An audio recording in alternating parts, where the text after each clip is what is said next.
Il est président du conseil d'administration du CEPER. Enseignant de profession, il a été proviseur du Grand Lycée Leclerc de Yaoundé. Il a été ensuite ministre de la Santé. Il a été le tout dernier ministre d'État en charge de l'Éducation nationale. Je suis certain que vous imaginez déjà de qui il s'agit. Il est aujourd'hui patriarche de la grande famille d'Mvogada à Yaoundé.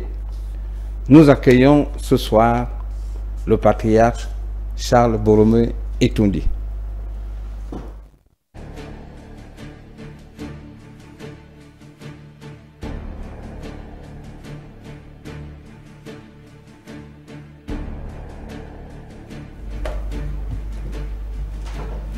Nous sommes très heureux de vous accueillir ce soir sur le plateau de HTV.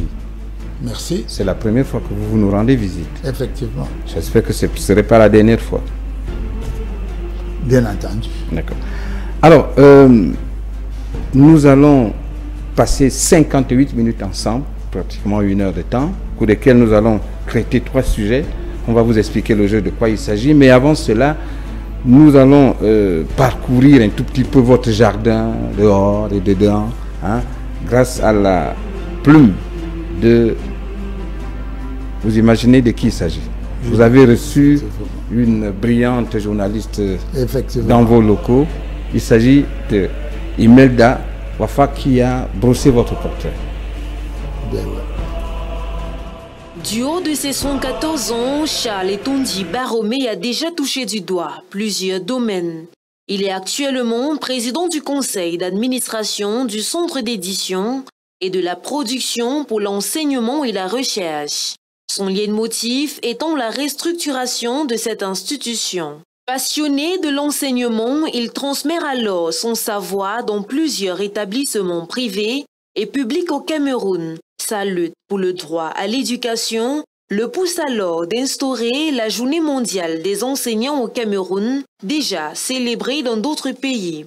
Ayant fait ses preuves dans plusieurs écoles, le polyglotte est nommé ministre de la Santé publique le 21 avril 1997, suite à la démission de Titus Ezoa à ce poste. 7 mois plus tard, Charles Etoundi est nommé ministre d'État chargé de l'enseignement national. De retour à ses premiers amours, l'ancien vedette du volleyball garde plusieurs souvenirs. Le décor de sa maison démontre à suffisance son titre de patriarche de Vogada. Issu d'une famille croyante, l'homme aux multiples casquettes est un chrétien pratiquant. De 1954 à 1960, il fait ses études primaires à l'école principale de Djungolo à Yaoundé. Puis, entre 1960 et 1968, il poursuit ses études secondaires, d'abord au collège Vote à Yaoundé, où il obtient le baccalauréat. De 1968 à 1972, il est élève à l'école normale supérieure de Yaoundé, d'où il sortira titulaire du CAPES langue. Parallèlement, il obtient la licence en lettres modernes à l'université de Yaoundé. Originaire de la région du centre, Charles Etoundi, assis sur son trône de patriarche des Vogada, entend utiliser cette casquette pour maintenir la cohésion des siens en ce moment où le fléau du tribalisme est de retour au Cameroun.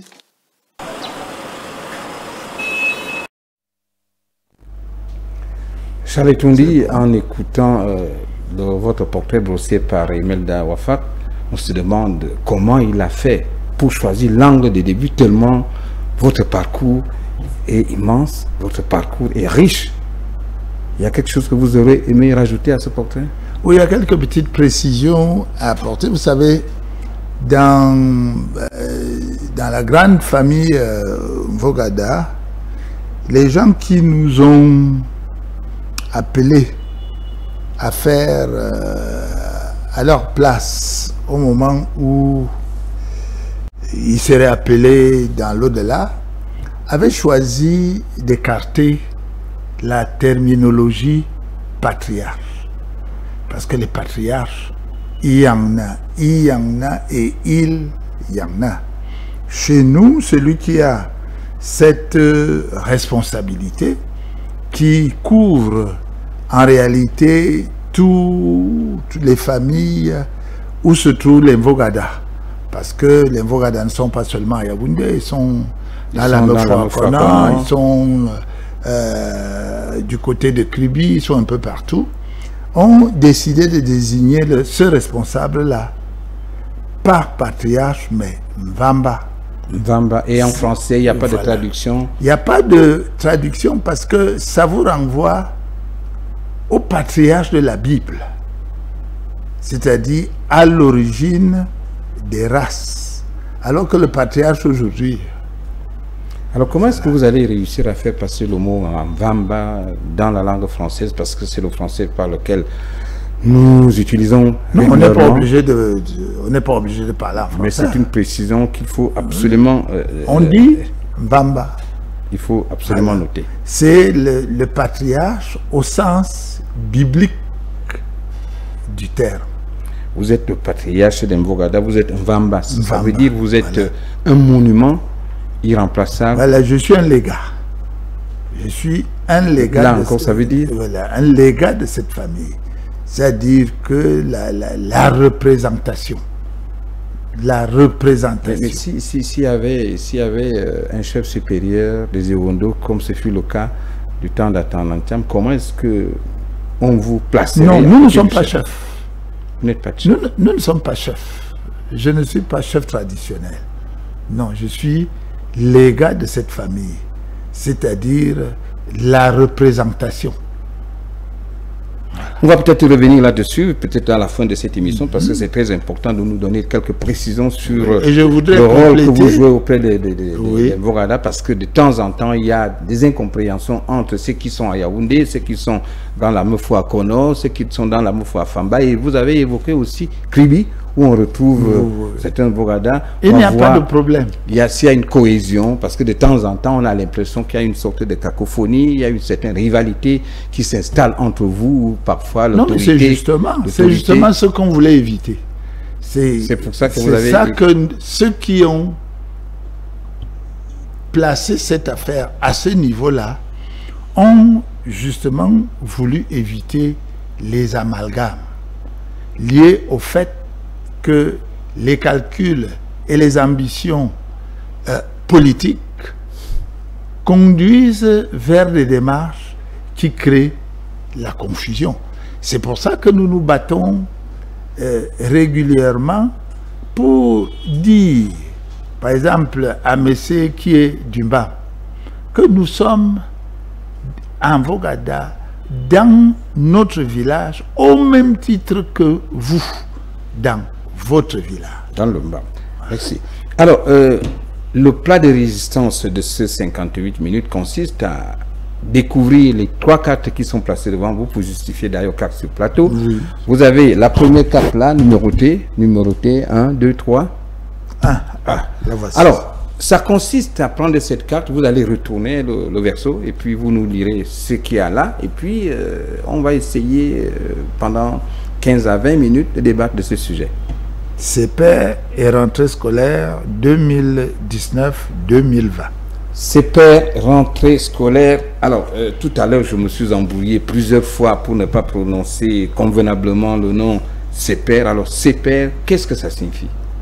Vous ne vous êtes pas trompé, simplement parce que le CEPER est entré dans l'inconscient collectif des Camerounais, de l'Afrique centrale même, parce qu'à l'origine, le CEPER était une entreprise d'État qui avait été créée par l'UNESCO aux indépendances pour, quand le gouvernement s'adresse à l'UNESCO pour mettre sur pied son système éducatif, l'UNESCO, la première chose que l'UNESCO fait, c'est de créer les écoles de formation, l'école normale supérieure avant l'indépendance, de créer l'institut qui se trouvait en Loncac à l'époque, donc voilà, je pense, juste pour donc former, créer l'école. Et donc cela fait, il faut maintenant assurer les enseignements en produisant le manuel scolaire. Le CEPER était donc un instrument de production des manuels scolaires pour la sous-région d'Afrique centrale. Y compris Madagascar. Non pas Madagascar, l'Afrique centrale.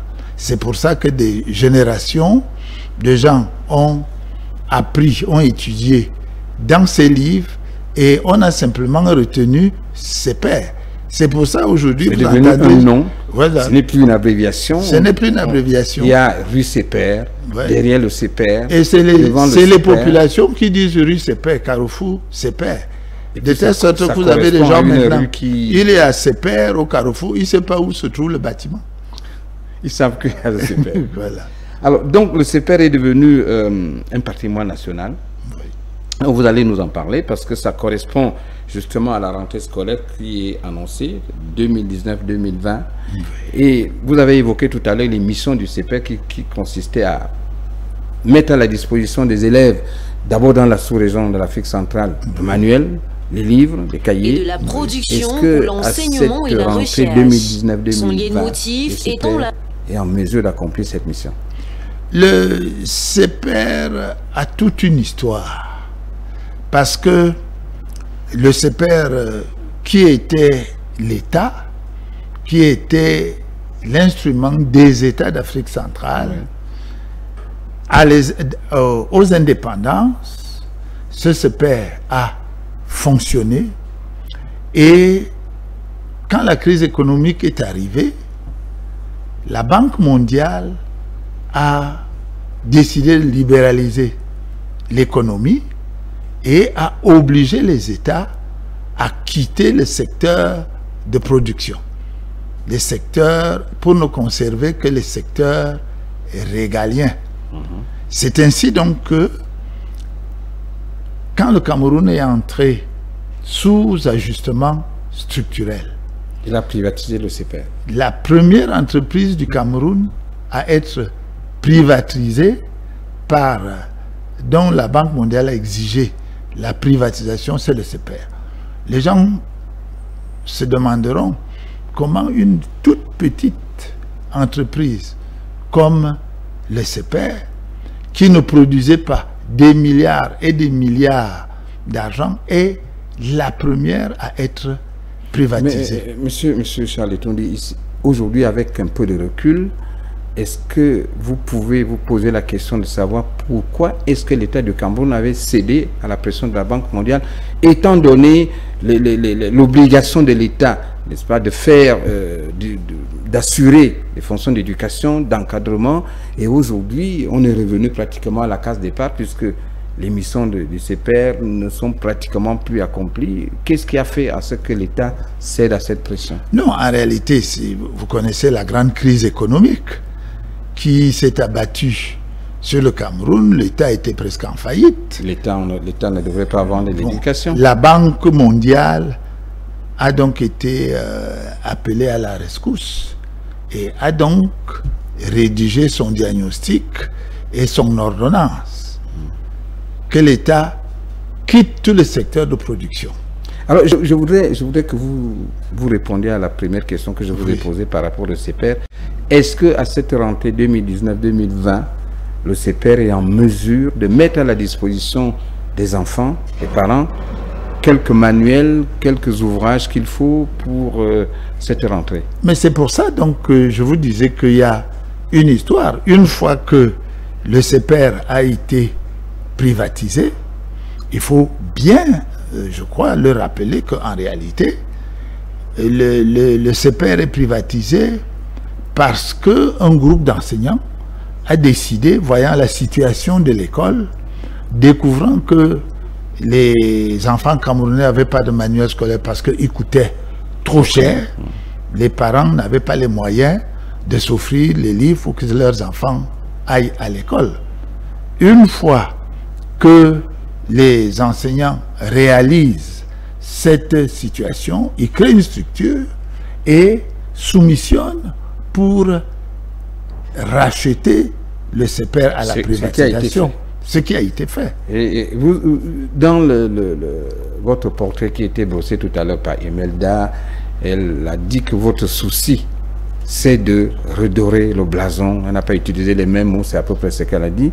Et lorsqu'on regardait les murs de CPR dans les caméras de HTV, on avait l'impression qu'ils étaient lézardés, ils étaient dans un état à la limite pitoyable. Effectivement, donc, dans l'option du CPR, qui est de mettre le manuel à la disposition du plus grand nombre, impose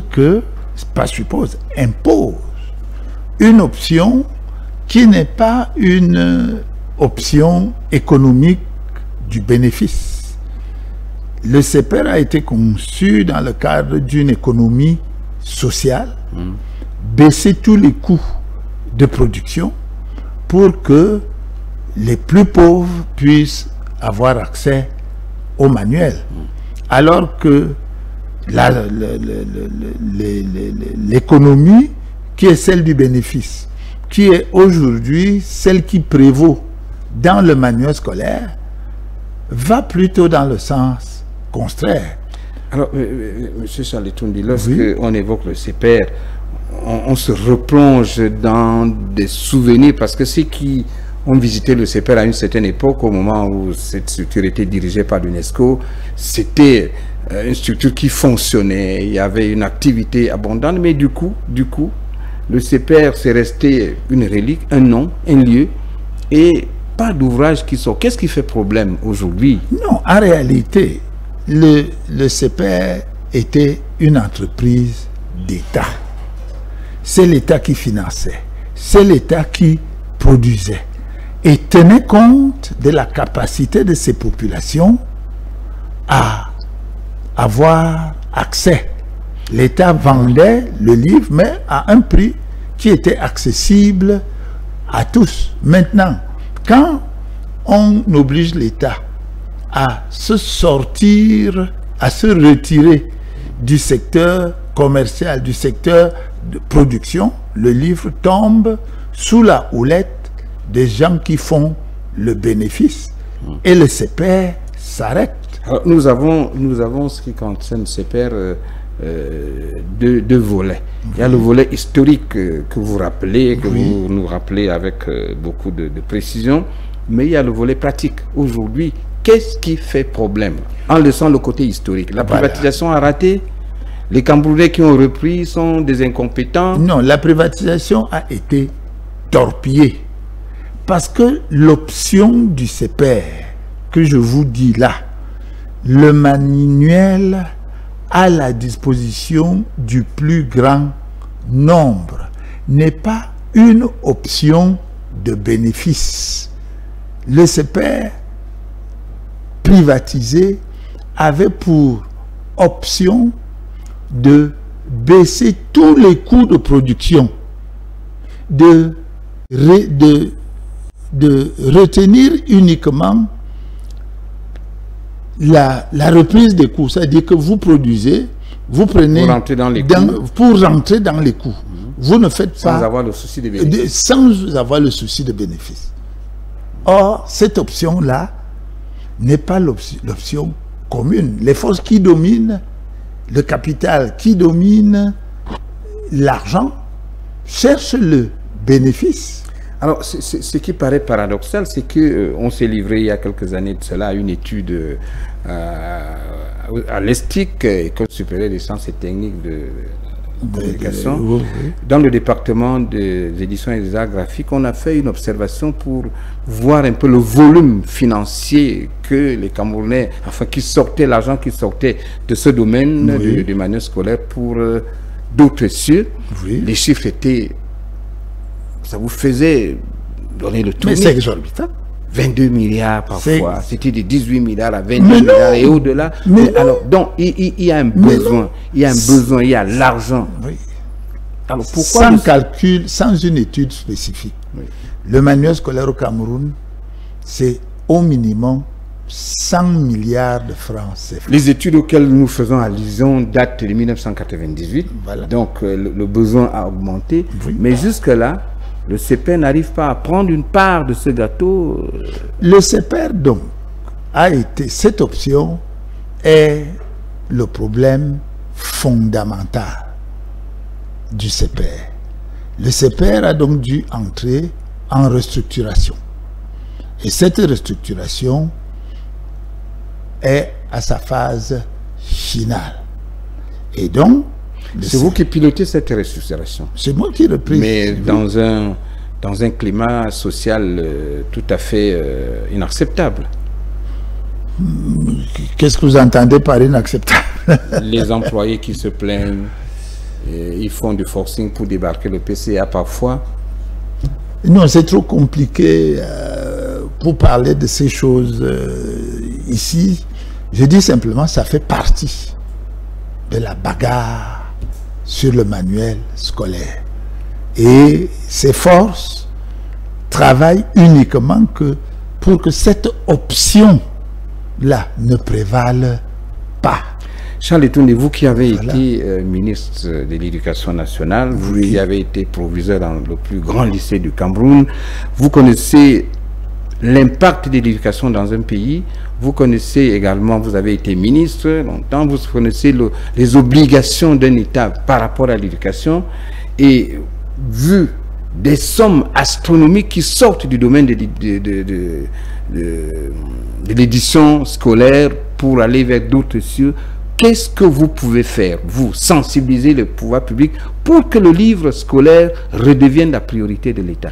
Non, je vais d'abord, l'école est toujours priorité de l'État. Mais l'école sans manuel, qu'est-ce qui reste? Et dans l'école, on peut faire, on n'a pas besoin de salle de classe pour faire cours. Vous pouvez faire cours sur les arbres. Sous la pluie. L'école sous l'arbre, on connaît. Bon. On n'a même pas besoin de maître pour faire l'école. Mais le livre, il y a des gens qui font l'école tout seuls. Ils apprennent à lire tout seuls. Ils retiennent tout seul. Donc, le livre, c'est le fondamental de l'école. Et c'est ça le véritable problème. Et l'école, c'est là qu'on fabrique le citoyen. En réalité, à l'école, une bonne école primaire suffit. Nous avons vu les pères fondateurs de ce pays, qu'est-ce qu'ils avaient, le CPE? Quelqu'un qui a fait une bonne école primaire, solide, vous lui apprenez un métier ou de mécanicien, il peut finir ingénieur à la NASA. Parce que la base est solide. Donc l'enjeu de l'école, en réalité, avec les difficultés que nous avons, c'est uniquement casser l'école pour qu'il n'y ait pas un vrai citoyen au Cameroun. Je voudrais sans toutefois vous ramener à l'histoire très ancienne. Vous savez, nous avons l'habitude de prendre la France pour référence. Vous savez ce que les Français ont fait pour asseoir le livre, pour asseoir l'enseignement. À un moment donné, il y a une pléiade de normaliens comme vous qui étaient sortis de la rue d'Ulm. Et puis, les Français, le gouvernement français a dit, il a créé, il a incité Larousse, il a incité Littré, il a incité Hachette, il a incité Atier. Il leur a donné des moyens pour asseoir le livre scolaire qui est jusqu'à aujourd'hui la priorité, la propriété de l'État français. Ce n'est pas un enseignement que le gouvernement camerounais auquel vous avez fait partie peut s'inspirer de ce cas pour maîtriser quand même le livre scolaire au Cameroun, le remettre aux mains des éditeurs camerounais. Je vais te donner quelques petits exemples. Comme tu as pris le cas de la France. En France, les parents n'achètent pas le manuel scolaire. Il fut un temps aussi au Cameroun, on n'en achetait pas. Oui, parce que nous étions français à cette époque-là. Nous étions sous le régime français. Nous, à l'école primaire, on donnait le livre à l'école à disposition. Les parents payaient une petite caution. Donc, aujourd'hui, en France, c'est exactement la même chose.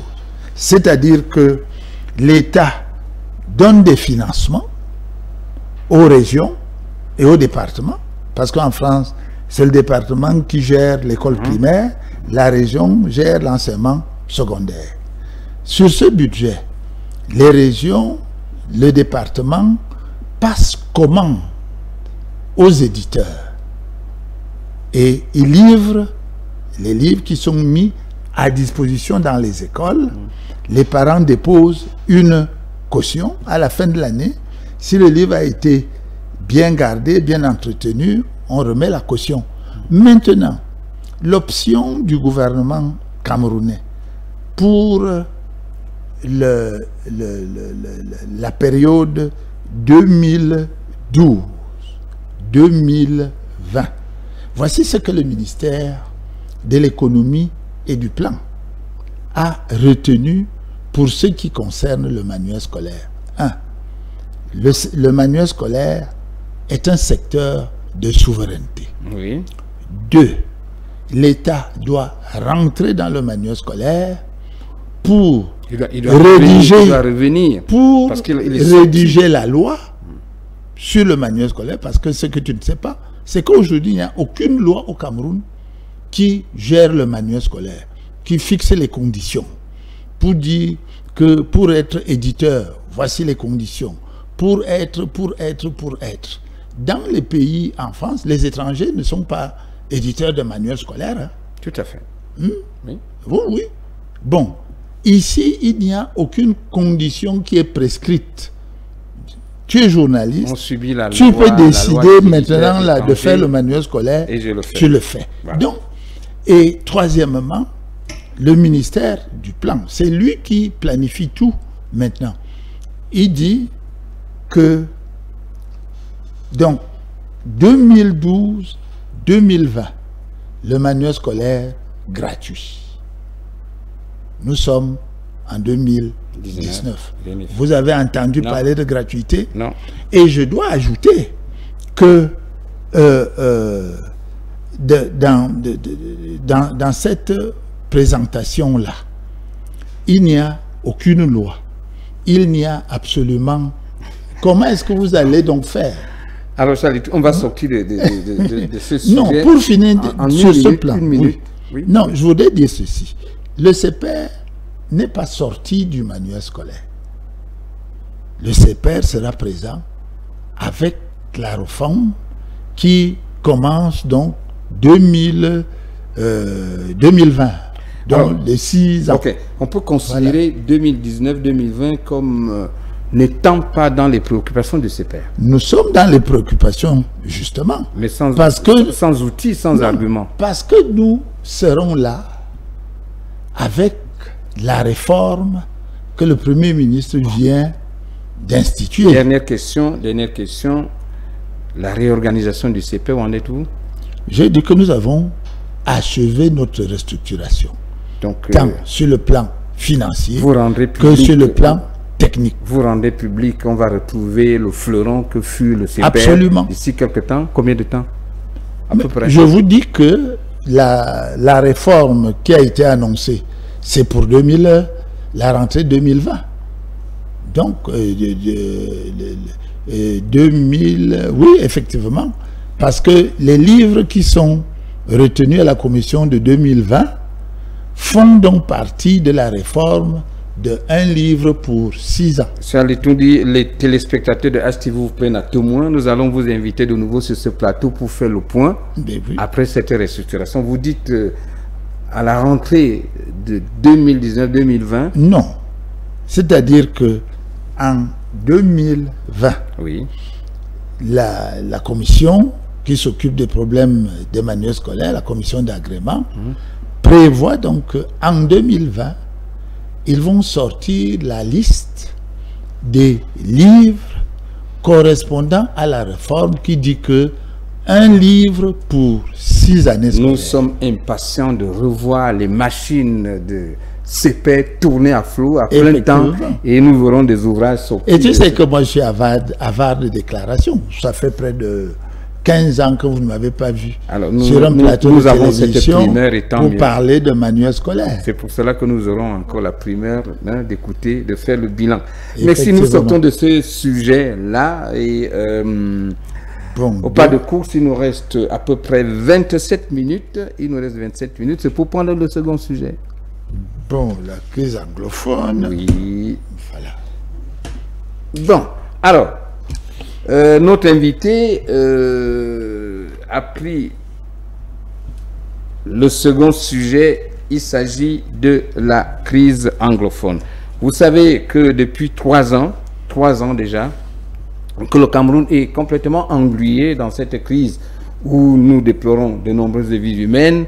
Le gouvernement camerounais tend à mettre sur pied, traîne à mettre sur pied ce dialogue tant attendu. Et pendant ce temps, il y a des réfugiés à l'intérieur du pays, des réfugiés à l'extérieur du pays. La communauté internationale essaie de temps en temps de se mêler de ce problème. Nous allons voir à travers un reportage, quelques éléments à travers un reportage de Imelda Wafak, et puis nous allons discuter avec notre invité. Un dialogue inclusif pour tous, solution aux problèmes de la crise anglophone, selon la communauté nationale et internationale. Le Premier ministre, chef du gouvernement, Joseph John Ngouté, l'a d'ailleurs préconisé dans sa descente à Bamenda au mois de mai, en déclarant que le pouvoir dit être prêt à organiser un dialogue pour résoudre le conflit avec les séparatistes. Courant la même période, le représentant spécial du secrétaire général de l'Organisation des Nations Unies pour l'Afrique centrale a appelé à un dialogue inclusif au Cameroun, gage de la lutte contre la crise anglophone. Il a déclaré à cet effet, je cite, « Conduire un dialogue inclusif est le meilleur moyen de préserver la stabilité du pays. J'encourage les autorités camerounaises à poursuivre leurs efforts de dialogue et à faire avancer un processus de décentralisation. » Fin de citation. Cette option pacifique qu'avait déjà formulée la classe politique nationale et les organisations internationales au rang desquelles l'Union africaine, l'Union européenne est plus que jamais impérative. D'autant plus qu'à ce jour, ce conflit a causé de nombreux dégâts matériels et plusieurs pertes en vies humaines, sans oublier les déplacements internes. Le 13 juin dernier, le ministre de l'administration territoriale, Paul Atangandi, a publié un communiqué faisant état de ce que près de 75 000 personnes déplacées sont enregistrées dans les zones anglophones. Selon l'ONG internationale Crisis Group, ce conflit aurait fait 1850 morts et forcé plus de 530 000 personnes à fuir leur domicile. Côté économie, la Cameroon Development Corporation, deuxième employeur après l'État, spécialisé dans l'exploitation d'immenses plantains de bananes, d'huile de palme et d'EVA, serait affectée négativement par la crise. Autant de cas qui pourraient fragiliser le pays, d'où l'urgence d'un dialogue inclusif sur l'ensemble du territoire, tel que prescrit par la communauté nationale et internationale. Je voulais d'abord présenter toutes mes excuses à Estelle Bébin qui nous a présenté cet élément et j'ai confondu en appelant plutôt sa camarade. Toutes mes excuses à Estelle et bravo pour cet élément qui est très poignant. Charles Toundi, vous avez regardé, qu'est-ce que ça vous dit quand vous regardez des maisons aussi en flammes? Vous voyez la vie qui est pratiquement arrêtée dans cette zone que nous avons visitée avec les caméras de télévision, et on parle aujourd'hui de 2000 morts, plus de 1800, non, c'est 2000 morts aujourd'hui, 3 ans après, sans compter des centaines de milliers de déplacés. Quelle leçon, qu'est-ce que ça vous inspire, cette situation de détresse? La situation qui prévaut dans notre pays, dans ces zones, manque de qualificatifs. Nous sommes de la génération de la réunification. Et nous savons quel enthousiasme la réunification a provoqué dans ce pays. Des gens sont partis, soit des zones francophones ou anglophones, pour aller s'installer sans rien demander à personne, sans dire au revoir à quiconque chez eux. Ils ont choisi d'aller s'installer dans ces zones-là. Si on accepte déjà le fait qu'à la colonisation, des familles entières sont parties d'ici pour aller travailler dans les plantations du sud-ouest, ainsi de suite. Ils sont devenus oui. Moi, j'ai toute une famille à m'en faire. Parce que mon grand-père maternel et 3 de ses frères sont allés s'installer à cette époque-là. Ils sont revenus ici, mon grand-père est revenu ici, comme il avait appris à conduire le train à la CDC dans les plantations. Quand maintenant il a fallu prolonger le chemin de fer d'ESEK à Yaoundé, c'est lui qui a conduit le premier train jusqu'ici. J'ai de la famille là-bas. Et à la réunification, nous étions étudiants. Nous avons, à la réunification, organisé des cours de français à l'intention des anglophones dans cette zone-là. Nous sommes allés nous installer pendant 1 mois de vacances, alors qu'à cette époque, le terrorisme sévissait. Je me rappelle que pendant que nous étions, on venait d'attraper Wandié. Et il y avait des contrôles. Qui était un des résistants. Un des résistants de l'Impala. Voilà. Et donc, il y avait des contrôles systématiques. Nous sommes partis de Bamenda retour sur Yaoundé. J'avais perdu ma carte d'identité. J'étais convaincu que j'allais être arrêté à tout moment. Et dans les contrôles, d'où venez-vous? On était enseigné l'anglais à Bamenda. Passé. C'est comme ça que ces choses-là se sont passées. Nous sommes arrivés à Boya, à la réunification. La rue principale qui partait de Moutenguene pour Boya était une petite piste comme celle-là. Il n'y avait pas moyen que 2 véhicules se croisent. De telle sorte qu'il y avait one way. Aujourd'hui, on monte et l'autre jour, on descend. Donc nous avons vécu tout cela. Ce qui se passe dans cette zone, nous nous demandons qu'est-ce qui nous arrive. Et ce problème, à mon avis, est né sur un malentendu qui a été effectivement utilisé, qui a été mis en scène pour que les gens s'accrochent sur quelque part. Et cette affaire, c'était l'école. Qui s'accroche sur quoi? Vous semblez oublier que... sur une région, s'accrocher au pouvoir, s'accrocher à... Pour créer une situation. Volontairement. Parce que les gens semblent oublier que la crise a commencé avec l'école. La crise a commencé avec les enseignants. Mais Charlie, tu dis, dans un pays où il y a des structures, il y a le pouvoir, il y a la justice, il y a des hommes. Comment on n'arrive pas pour un problème interne à trouver des solutions? Ce n'est pas un conflit qui oppose le Cameroun à un autre pays, mais en interne, avec le plateau, le tableau que vous décrivez là, des gens qui sont des frères, avec des familles de part et d'autre, comment n'arrive-t-on pas, les pouvoirs publics, parce que c'est les pouvoirs publics qui doivent déclencher le mécanisme. Qu'est-ce qui fait problème? Si vous commencez les choses par la fin. Pour vous, la fin, c'est quoi? C'est-à-dire ce que vous dites là. C'est-à-dire que les gens s'asseyent, que les gens, sans déterminer pourquoi il y a cette situation. Quelle est la cause de cette situation? On a tout faux. Qui doit organiser cette table-là? Qui doit l'organiser? Laissez-moi expliquer un peu. Je vous dis que cette crise-là a commencé avec les enseignants. Je ne parle pas des avocats. Maintenant, on ne va pas revenir aux origines. Elle a commencé. Maintenant, elle a commencé il y a un peu plus de 3 ans. Un peu plus de 3 ans. Elle est passée à cette phase guerrière il y a 3 ans. Oui. Mais depuis 3 ans, qu'est-ce qui fait problème pour qu'on ne trouve pas de solution? Je crois que il y a chez nous un proverbe qui dit que Wabi fouet angunayo, c'est-à-dire que tu attrapes le rat sur un tas d'immondices. Qu'est-ce que ça veut dire?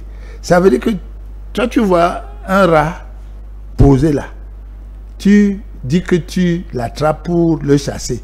Tu penses qu'il est sur la terre ferme. Quand tu t'en vas maintenant pour l'attraper, tes mains s'enfoncent dans les ordures et le chat s'en va. Ça veut dire que tu as fait un mauvais diagnostic. C'est un mauvais diagnostic puisque la crise a commencé. Je ne parle pas des avocats. Moi, je ne suis pas avocat. Mais nous savons que les avocats estiment que leur métier, leur droit, leur donne le droit de gérer le monde. Vous vous rappelez, quand la démocratisation est arrivée ici, les avocats ont pris cette affaire en disant que c'est leur affaire. Bon, maintenant, il se trouve que cette crise, dans les origines, il y a les enseignants. Les enseignants disent que ça ne marche pas, il manque du personnel de l'enseignement technique. C'est ça qui avait été dit.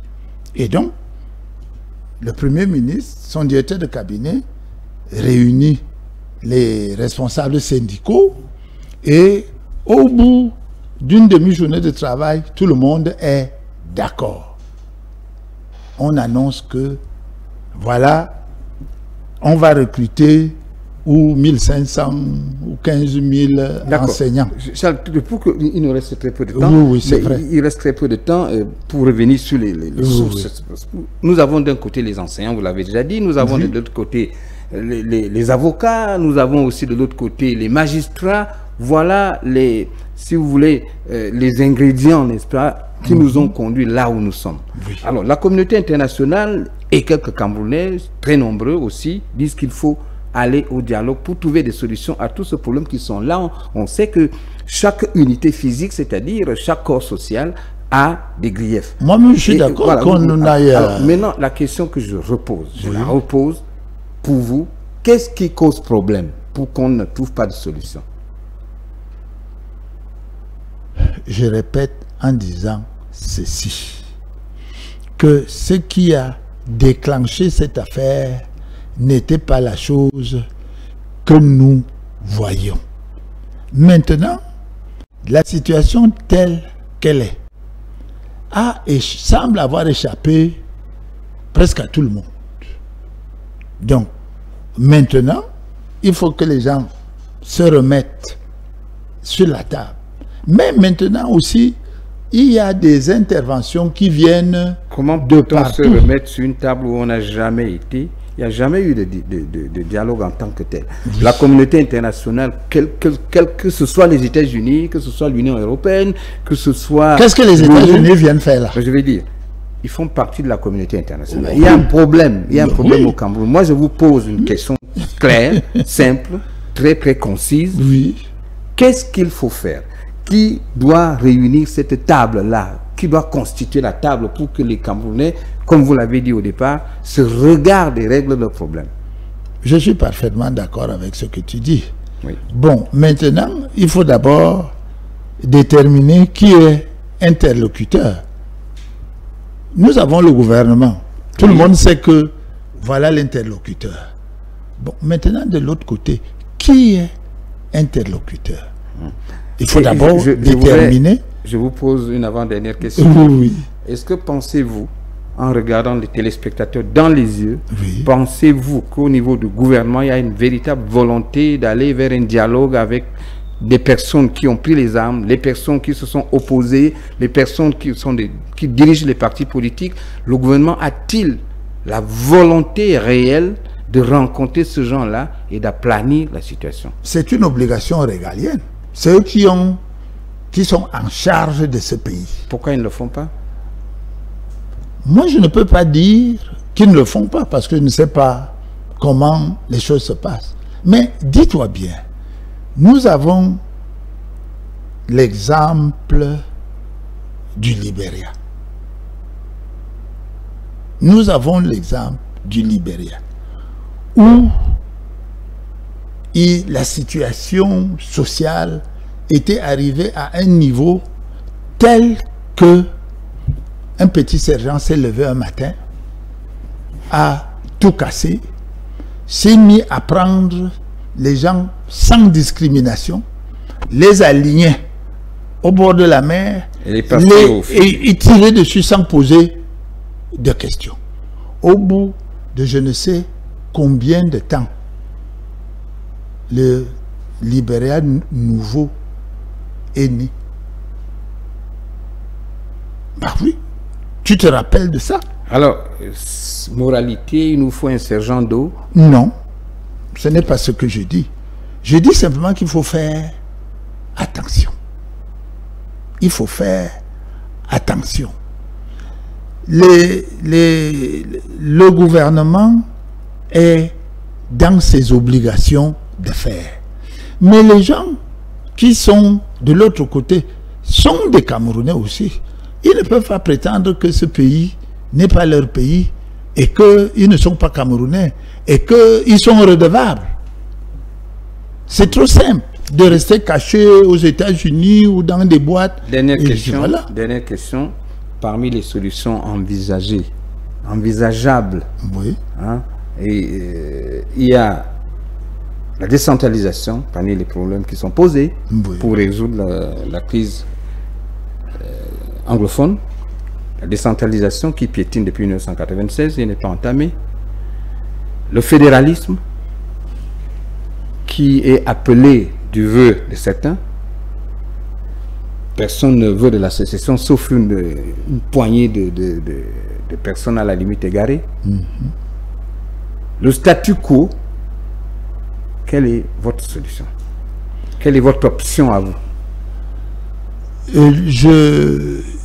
Je pense que une vraie régionalisation doit pouvoir résoudre ces problèmes. Est-ce qu'on peut reprendre le vocabulaire qui était le mien? Peut-être pas, c'est pas forcément le meilleur. Non. Régionalisation, ça veut dire quoi? Ça veut Il n'y a pas de solution parfaite. Un fédéralisme à plus de 3 États, plus de 2 États. Nous avons le Cameroun est un État jacobin centralisé. À outrance. À outrance. Et en réalité, pourquoi à outrance? Parce que les fonctionnaires, les gens aux affaires, disent que l'État, c'est eux. Et quand il s'agit de lâcher du lest pour que la population, à la base, s'épanouisse et contribue à leur développement, tout est verrouillé. Ils ne lâcheront jamais. Voilà. Alors, pensez-vous, ça c'est la dernière question, il nous reste 7 minutes. Oui. Pensez-vous que le gouvernement actuel cédera un jour pour aller vers le dialogue ou bien on lui forcera la main? Je ne pense pas que dans le monde tel qu'il est aujourd'hui, avec cette mondialisation qui a affaibli quelque peu le monde qui a été construit après la Deuxième Guerre mondiale. Le monde d'aujourd'hui a beaucoup d'ouverture et beaucoup de possibilités. Nous devons aller à une vraie régionalisation. Avec beaucoup de courage. Vraie régionalisation. Abandonner les parce que c'est la régionalisation loupe. Alors là. Merci Charles Etundi pour cette mise en garde. J'espère que les autorités qui ont le dernier mot et qui vous écoutent vont vous prendre au mot et puis vont aller vers une régionalisation, comme vous l'avez dit, avec beaucoup de courage et beaucoup de détermination. Alors, nous allons, pas de course, prendre le dernier sujet qui est devant vous. Et, le regain du tribalisme. Le regain du tribalisme. Alors, le regain du tribalisme, on l'a attribué tantôt à la multiplicité des partis politiques, tantôt aux prises de position exagérées, hein, tantôt à l'incompréhension, à l'incivisme et pourquoi pas à l'intolérance. Alors, vous êtes un grand notable, si vous permettez l'expression, parce que le mot que vous avez utilisé, je n'ai pas retenu. Mvamba. Le Mvamba, il faut noter ça, le Mvamba des Mbogada. Alors, on va demander à Imelda de nous projeter un petit reportage qu'elle a effectué dans les rues de Yaoundé pour parler rapidement, en quelques secondes, en quelques minutes, de ce fléau du tribalisme. Au Cameroun, les débats et les discours ethniques sur le tribalisme montent en puissance. La situation s'est amplifiée depuis l'élection présidentielle du 7 octobre 2018, catalysée par les outils technologiques qui sont à la fois flexibles et à la portée de tous. Ce fléau que nous pensons avoir relégué aux oubliettes en avançant vers un Cameroun uni est désormais de retour. Autant de facteurs qui menacent l'unité nationale et font redouter l'éventualité d'une guerre tribale. Du nord au sud, de l'est à l'ouest, les attitudes de repli identitaire et les actes d'intolérance et de stigmatisation des autres se sont multipliés à un rythme effréné. Ce problème qui alimente les débats met en face deux acteurs, les Bamileke puissants économiquement et les Bétis tenant le pouvoir économique.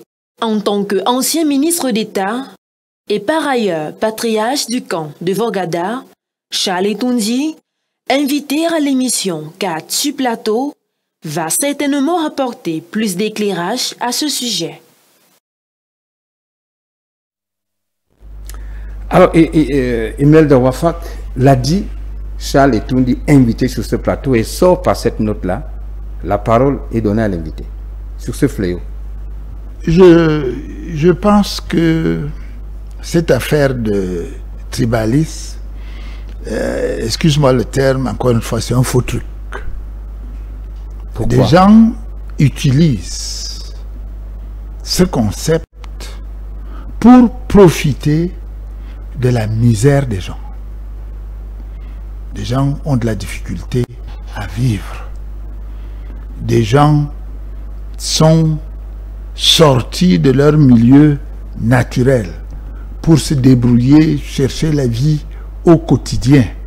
Ça n'a, à mon avis, c'est des gens qui instrumentalisent cette affaire. C'est comme nous sommes maintenant au nord-ouest avec les Ambazonie. Nous sommes aujourd'hui maintenant, on parle de tribalisme. Oui, Charles Etundi, je ne sais pas si notre reporter qui a produit cet élément, il a ouvert sa caméra tout de suite sur la cathédrale et on se souvient, il y a quelques années de cela, un évêque originaire de l'Ouest n'avait pas été accueilli ici comme il le fallait à cause de ses origines. Je ne sais pas si c'était un hasard ou elle a fait ça par innocence volontaire. Mais Xavier, dans une de mes vies, j'ai été ministre d'État. C'est moi qui ai accueilli Wuking. C'est moi qui ai représenté le chef de l'État quand Wuking a été désigné à Yaoundé. C'est les fonctions ministérielles, gouvernementales qui vous avaient obligé à aller... Avant que Wuking soit désigné, dans d'autres activités dans lesquelles j'étais impliqué, j'avais obtenu de rencontrer l'évêché du Cameroun. Parce que je m'étais intéressé à une situation entre l'Église catholique et le pouvoir, en posant un certain nombre de questions. J'ai été autorisé à rencontrer tous ces gens. Je suis allé partout. Et à la fin, je les ai reçus dans ma maison. Monseigneur Zoa venait de mourir et la tournée que j'avais faite, la réponse des évêques au pouvoir c'est à Monseigneur Wooking qu'on a donné la parole pour répondre au nom des évêques. Je vous dis donc que cette histoire de Wooking mal reçue, c'est plutôt, ce que je peux dire aujourd'hui, c'est plutôt la personne qui est visée dans cette affaire, c'était plutôt le ministre d'État Etundi. Pour des raisons de leadership local. Voilà. Pourquoi c'est lui qui représente le chef de l'État? Et donc, on m'a donc accusé que le chef de l'État m'avait envoyé négocier au Vatican la succession de Monseigneur Zoa. Et au lieu d'aller à l'audience que le pape devait m'accorder, je suis allé faire la bamboula en Italie. Et quand j'arrive à l'audience, le pape me dit, trop tard, j'ai déjà mis Wooking. Donc cette histoire n'a rien à voir avec Wooking. En une minute, la seule minute qui nous reste, notre reporter est sorti par une phrase. Oui. Hein, à la lumière de l'élection d'octobre 2018, il y a eu un regain, une résurgence du tribalisme. Pourquoi? Non. Les gens qui veulent le pouvoir ont instrumentalisé le tribalisme. Ou ceux qui veulent le conserver. Pourquoi c'est maintenant qu'on l'instrumentalise alors qu'on est aux affaires depuis 40 ans? Mais à un moment donné, si vous sentez qu'il risque de vous échapper, vous instrumentalisez, c'est pas ça? Honnêtement, prenez n'importe qui pour organiser les élections au Cameroun. Vous prenez uniquement l'occupation spatiale du pays. Quel miracle peut se produire? Il y aura des mécontentements, comme il y en a. Les gens vont manifester les problèmes qui les préoccupent, ils voteront contre. Mais je vous donne un exemple, par exemple, chez moi à Yaoundé 5, quand on fait l'analyse des élections, les gens n'ont pas voté contre le président. Les gens se sont abstenus de voter. Ils n'ont pas voté contre. Parce que si les voix ne vont pas dans votre... Quand on s'abstient, c'est qu'il y a mécontentement. Mais le mécontentement existe. Les gens ont du mal à vivre. Les gens qui s'occupent des populations ne s'en préoccupent pas. Et ils savent qui sont les responsables de cette situation. Il faut les sanctionner dans les urnes. Pourquoi on ne le fait pas? Alors, Charles Etundi, merci beaucoup d'avoir accepté notre invitation. Et je voudrais rappeler que vous êtes le président du conseil d'administration du CEPER, que vous êtes en train de restructurer complètement. Vous avez été ministre d'État en charge de l'éducation nationale. Vous avez été le dernier ministre à ce poste-là. Oui. Vous dites parfois hors micro que ce que vous avez géré seul, il y a 5 ministères. Hein. On a dépecé votre ministère avec beaucoup de nostalgie. Vous en parlez? Non, moi je ne parle pas de l'éclatement de ce département ministériel, mais ce qu'il y a en réalité, c'est que l'éducation, il faut aujourd'hui que les parents s'approprient les problèmes de l'éducation. Les enseignants, qu'ils cessent de vivre l'enseignement comme quelque chose qui ne leur est pas propre. D'accord. Alors, je voudrais également rappeler que vous êtes le Mbamba de la grande famille de Mborada. Merci d'avoir accepté cette invitation. Je prends rendez-vous avec le PCA de CEPER à la fin de la restructuration. On fera le bilan. Effectivement. On fera le bilan sur ce C'est pour bientôt. Merci pour tous les téléspectateurs de HTV. Nous mettons la clé sous le paillasson. Je voudrais remercier toute l'équipe de réalisation qui a été conduite de main de maître par Séverin Lodou Lembe. Prise de son, l'ingénieur Fopos William. Le cadrage a été assuré par Mathieu William. Le reportage sont de Emelda Wafak, Estelle Bébin. Je voudrais rappeler que la direction technique et de production est assurée par Christian Keigne, Christian Tamo, le tout sous la coordination générale de Julia Ngomou, directeur général de HTV. Merci et à la prochaine édition.